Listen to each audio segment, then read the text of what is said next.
माझं नाव भागवत मारुती गणवीर, मी राहणार आमगाव खुर्दमधला आहे आणि माझी शेती जमीन ही माझ्या गावापासून 3 किलोमीटर अंतरावर आहे, तेही जंगलामध्ये आहे. पण ही जंगलामध्ये जरी असेल पण ही पिकाची जमीन आहे. जंगलाला लगत बिलकुल शेतीला लागूनच जंगल आहे आणि या ठिकाणी बगर माणसाशिवाय ही शेती होत नाही. म्हणून मला माझी पत्नी माझा मुलगा घेऊन या ठिकाणी राहावं लागते आणि ही जमिनीची पीक घ्यावं लागते. पण मला या जमिनीमध्ये इतका उत्पन्न होते, माझ्या मनाचा समाधान आणि आत्मिक समाधान होते. मला कोणत्याही कामाची गरज नाही. ज्या ठिकाणी मी जाईन आणि 2 पैसे कमवून आपला जीवन जगेन त्याच समाधान आहे, तेवढा मला ह्या शेतीमध्ये समाधान आहे. म्हणून मी रात्रंदिवस इथेच राहतो. इथून जाण्याना करतो, घरी जो ज्याची गरज भासली तर जातो आणि येतो, पण माझा राहणं इथेच होते. यानंतर मी आता ह्या बारिशमध्ये धानाची फसल लावीन, तेव्हा पण इथेच राहीन बीजामध्ये. नंतर मग तर इथेच राहणे. पण माझा संपूर्ण आयुष्य आता याच्या नंतरचा या जमिनीमध्ये जाईल. आपल्याला शेतीच पुरेसा आहे. शेतीच पुरेशी आहे मला दुसऱ्या कामाची गरज नाही, कारण या शेतीचाच मला नेहमी 24 घंटे कामच आहे. आणि बरेचसे लोक म्हणजे नोकरीच्याच मागे लागतात. नाही, मला नोकरीची काही गरज नाही. मी माझ्या मुलाला पण मी म्हणत आहे की बेटा 5 एकर जमीन जर का आपल्याजवळ आहे तर आपण बहुत पैशाचा मालिक आहोत. आणि तेच आपल्याला म्हणजे मुलांना किंवा यंग जनरेशनला माहित नाही आहे, ते नोकरीसाठी म्हणजे मागे इकडे तिकडे फिरत राहतात. माझ्या जीवनामधला ध्येय असा होता की मी माझा स्वतंत्र जीवनच जगेन, मी गुलामीचा जीवन जगणार नाही. कारण का आजकाल नोकरी म्हणजे ही गुलामीच आहे, सरकारची गुलामी आहे. तुम्हाला जरी वाटत असेल की मी सरकारचा माणूस आहे आणि स्वतंत्र आहे, पण नाही. तुमच्या वरिष्ठ एक अधिकारी आहे, त्याच्या खाली तुम्ही आहे. तो जसा म्हणेल तसाच तुम्हाला करावा लागेल. आणि शेतीचा व्यवसाय तसा नाही, तुम्ही स्वतःच मालक आहात. तुम्ही कराल ते तुम्हीच आहात, तुम्हाला कोणीही बोलणार नाही. म्हणून माझ्या जीवनात मी शेतीवरच म्हणजे अवलंबून आहे, दुसऱ्या धंद्यावर नाही. कसा आपण शेती करत असतो ना, आपण स्वतः पिकवतो ना, स्वतः करतो ना. नोकरीवाल्याचं कसं असतं की नोकरी करणार किंवा त्याला पैसे मिळणार म्हणजे तो घेऊन खाणार, दुसऱ्याच्या भरोश्यावर आहे. आपण आपल्या भरोश्यावर म्हणून मला वाटेल तर मी आज पोपट विकू शकतो, वांगे विकू शकतो, मिरची विकू शकतो. माझ्या जिकडे तिकडे माल पडलाय, मला जी गरज वाटली ती मी तुरंत करू शकतो ना. तोडून सणाने बनवून खाऊ पण. आणि माझ्या शेतामधला असलेला माल मला वाटला आज भेंडी खावायची आहे तर मी भेंडीच बनवीन. मला वाटला वांगा बनवायचा आहे तर वांगाच बनवेन, गवार बनवायची आहे तर गवारच बनवेन. माझ्या मतानुसार मी जीवन जगतो. कारली बनवायची आहे तर कारलीच बनवेन. बरोबर. इच्छेनुसार खाना, मनसोक्त जीवन. आपल्याला कोणत्याही कामाची गरज नाही ना कोणाजवळून घेवायची गरज नाही. बरोबर. असा हा आपल्या विदर्भाचा जीवन आहे. माझी पत्नी आणि मी इथं राहतो.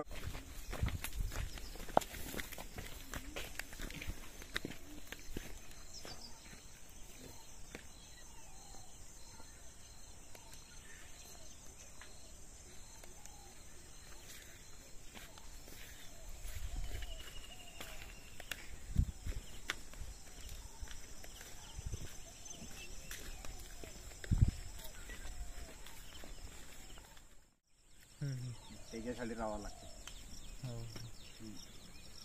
आणि रोज नाही का वाघ आल्याशिवाय राहील.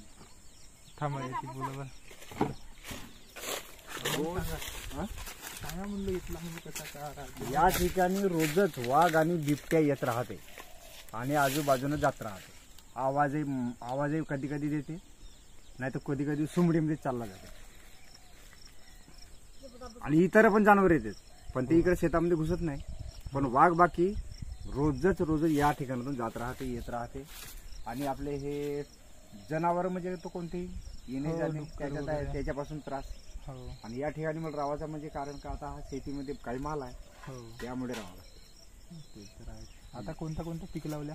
आता म्हणजे ही मिरची आहे फक्त. मिरची, चवरी, गवारशेंग, वांगा हा मला या ठिकाणी.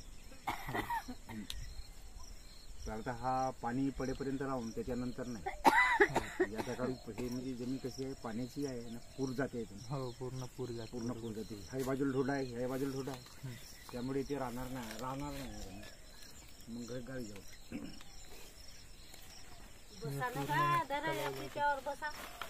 बस माणसं आहे म्हणलं. इकडे फिरा, इकडे समोरचा अजून हा सोलर करंट लावला आहे. येते का आठवण? हा नाही पकडते सोलर करंट लावला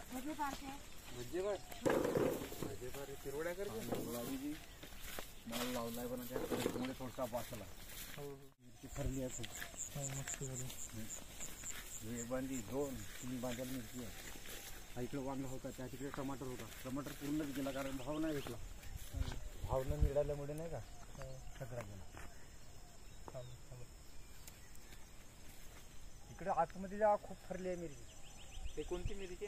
हे आपला त्याचं नाव बराच तरी आहे जलवा मिरची. हे बुळापासूनच फरते. पुरी अशी बागून गेली आहे तिकडे फरायची. एक ट्रिप नेलं नाही.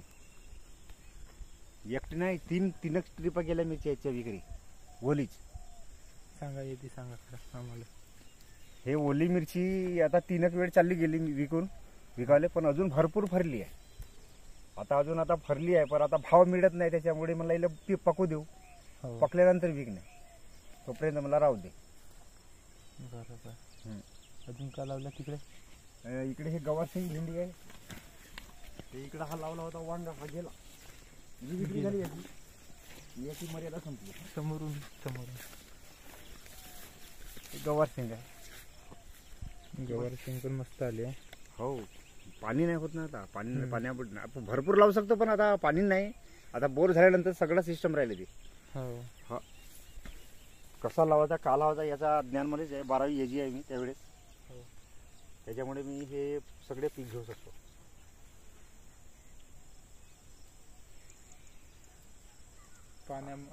आता जसं बोलला ना पाण्यामुळे थोडस आहे म्हणून तो शेती सांगा आता.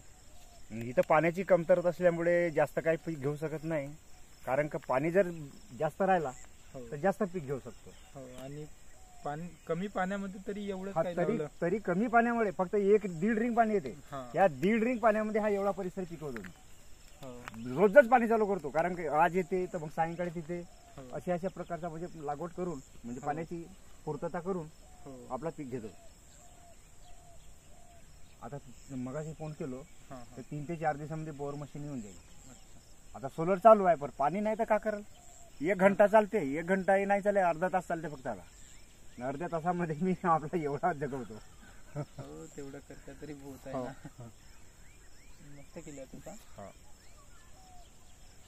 पाट बंधाऱ्यामध्ये ह्या सरी पद्धती यासाठी केलं मी. पाणी वाया जात नाही फक्त त्या झाडापुरताच पाणी जाते. चवदार भेंडी. तलवार भेंडी तलवार नाही तलवार मिरची. भेंडी हायब्रिड आहे. चवदार भेंडी म्हणतात ना तिला. चवदार भेंडी. हे इकडे लावले ना. पाणी नाही त्याच्यामुळे पाणी त्याच्यामुळे गेले. किती पाणी खूप. ह्या ती एकच बांधे आता पिकवणं मुश्किल आहे म्हणून त्या पोराला म्हणलो तुरंत मार म्हणलो बोर. त्या पलीकडे अर्धा एकर जमीन आहे. हे इकडं 2.5 एकर जमीन आहे. ही बाजूची जमीन दुसरीची आहे. ही इकडची जमीन दुसरीची म्हणजे सगळा परिसर मिस करीन पुढच्या वर्षी. हे याची लक्ष्मण मिस कोवे नाही का त्याची 5 वर्षाची ठिकाणी केलं. ते विहीर त्याचीच हो. ते हा पूर्ण परिसर पूर्ण हिरवा राहील पुढच्या वर्षी. खाली राहण्यापेक्षा आपण मी दुसरा काम करत नाही. आपला शेतीचाच काम करायला. आता बैलाजोडी घेते यावर्षी अजून आणि बैलाजोडी घेतल्यानंतर मग ते इथंच राहील. जाणं येणं करायचं. आता हा मोटरचा पंपचा जो आहे नाही का सोलरचा याला इन्व्हर्टर घेतो. म्हणजे रात दिवस आपली मोटर किंवा आपलं इलेक्ट्रिशियन आपला झाला पाहिजे. त्याच्यासाठी इन्व्हर्टर किती पैशात 30-35 हजार भेटेल तो करायचा आहे. तो झाल्यानंतर मग आपला काही टेन्शन नाही राहिला. मग इलेक्ट्रिकची साधनाच झाली. म्हणजे हा संपूर्ण राऊंडला पुरा लावतो करंट सिस्टम. म्हणजे जनावर इकडे येणार नाही. झटका मशीन. हा झटका मशीन. त्याच्यामुळे इथं जनावर येणार नाही. फक्त जनावर कोणता येईल हा वांडरू. हा लवते भुईच्या वरून. याच्यासाठी सिस्टम बनवेल कारण का तो काय थांबू शके नाही. त्याला किती काय करा पर तो कुठून नाही कुठून उडी मार आणि तो येईलच येईल. सकाळी आणि दुपारी सायंकाळी 3 टाइम त्याची देखरेख करावं लागते. म्हणजे एनी टाइमच आपल्याला म्हणजे ती शेतात राहावं लागते. इथं जर नाही राहिलो तर ते वांडर आल्याशिवाय राहत नाही. ते दुरूनच पाहतात. त्या परिसरात आहेत ना ते त्यातून उंचावरूनच पाहतील. कोटी आहे रे नाही दिसून राहिले तर बसती येते. झालं पडा थोडीशी लक्ष गेली का पूर्ण ते आपला हमलाच करून टाकतो. पुरा कर बजेट चालायचा. ही जमीन काळजी अनमोल अनमोल किमतीची. जमिनीबद्दल सांगा, यांची फोकस घ्या. जे पहिले ही जमीन कशी होती, पुरातन जमीन, हा. हे सर्व म्हणजे झाडं झडुले सगळे असे वापले म्हणजे होते. याले साफसफाई करून हे आम्हाला पट्ट्यानं इंदिरा गांधीच्या काळामध्ये हा. मिळालेली जमीन आहे. हो. हा, प्रत्येक म्हणजे भूमिहीन लोकांना ही जमीन मिळाली. हो. तेव्हा मग हिची आपली उसवारी करून हळूहळू हळूहळू आपली जमीन तयार केली म्हणजे. हो.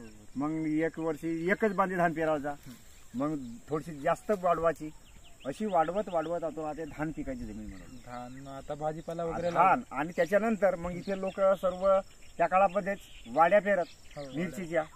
त्यामुळे आम्ही पण या ठिकाणी मिरचीची लागवड करणं चालू केलं. हो, बरोबर. मग हळूहळू मी वाढवलं, तर मग मिरची प्लस धान हा. म्हणजे 12ही महिने आपल्याला काम मिळत राहते.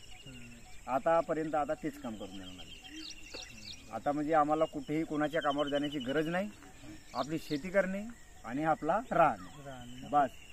दुसरं काही नाही. मजा करणे, दुसरं काही नाही. या जमिनीवर फक्त मेहनती माणूस लागते. ज्यानं म्हणलं का मी पेरून देतो, गावाकडची जमीन नाही ही नॅचरल जमीन आहे. नॅचरल. या ठिकाणी कोणताही व्यक्ती जमीन करत जर असेल तर त्याला स्वतः राहावं लागते आणि मेहनत करावं लागते. इथं येण्यासाठी माणसं पण मिळत नाही बरोबर, कारण एकलकोटी जमीन आहे. आजकालची सहवास कसा झालाय माणसाचा, एकमेकात मिसळून काम करण्याचा झालेला आहे. हो, बरोबर. आणि ही जमीन कशी आहे, एकलकोंडी जमीन आहे, नॅचरल जमीन आहे. या ठिकाणी एकटाच येऊन काम करावं लागते.